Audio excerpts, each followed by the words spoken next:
dear students. In the previous class, we have studied in the 9th standard syllabus, that is of Vijayanagara and Bahamani kingdoms. We have completely completed the Vijayanagara empire, and also yesterday's class we have learned about the Bahamani sultans. In that, important kings like Muhammad Gaban and also Ibrahim Shah II and all. So, and also we have studied a little bit the cultural contribution of Bahamani sultans. Let us today learn about the revenue, military and judicial system, and also the economic, social and religious system, as well as the education, art and architecture of Bahamani sultans, with having a detailed note and also some kind of some important picks along this session.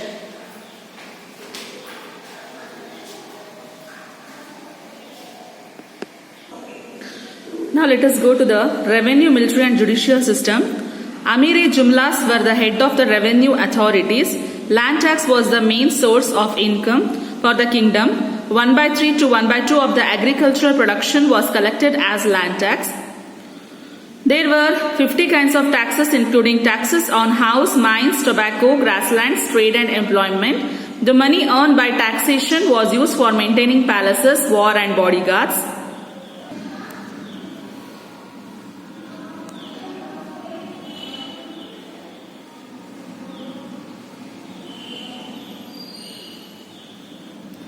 Construction and maintenance of forts. The Bahamani kingdom depended on the strength of their military force. Military expenditure was huge. They had 4 types of armed troops: permanent troops, troops recruited during wartime, troops for religious wars, and units for the protection of the sultan and the palaces. Infantry, cavalry, elephants and explosives unit were the important divisions. The Sultan was the supreme judicial authority. He ruled according to the prevailing customs, traditions and principles of the dispensing justice.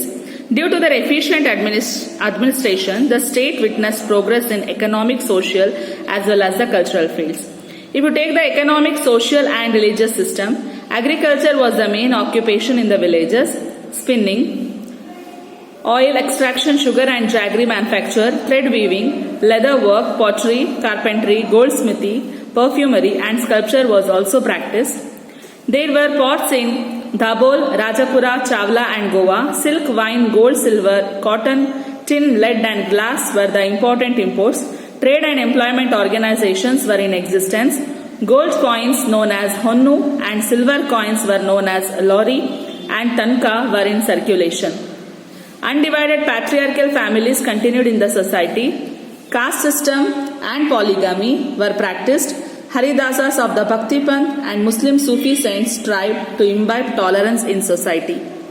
In Muslim society, Sunni, Shia, Sayyid, Sheikh and Pathan were the main groups. Muslim women practiced burqa system. Let us go to the art and architecture and education of Bahamani kingdom. The educational policy of the Adil Shahis was to propagate Islamic culture. There were schools known as maktabs. They were under the control of mosques. The students in the maktabs were taught the alphabet, religion, law, poetry and rhetoric. The madrasas were center of higher education. Muhammad Gaban, who was a scholar himself, established a madrasa or college at Bidar to encourage study of the Islamic religion and law. This college had a 242 feet length, 222 feet width and 56 feet height, 3-storied magnificent building constructed in the Deccan style. It had a library with around 3000 manuscripts. The college was also a lodge for students, teachers and orthodox people. Astronomy, grammar, mathematics, philosophy and political science was studied in this college. The sultans developed Indo-Saracenic style of architecture. The Jamia Mosque, built by Adil Shah I, is a prominent monument even today. Ibrahim Roza, Gol Gumbaz, Gagan Mahal and Asar Mahals are the important monuments of this time.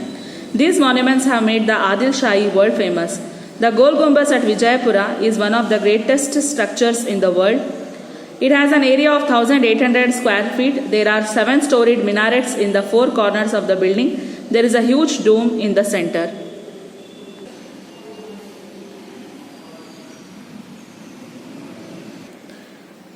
Gol Gumbaz, this monument is in Vijayapura in Karnataka.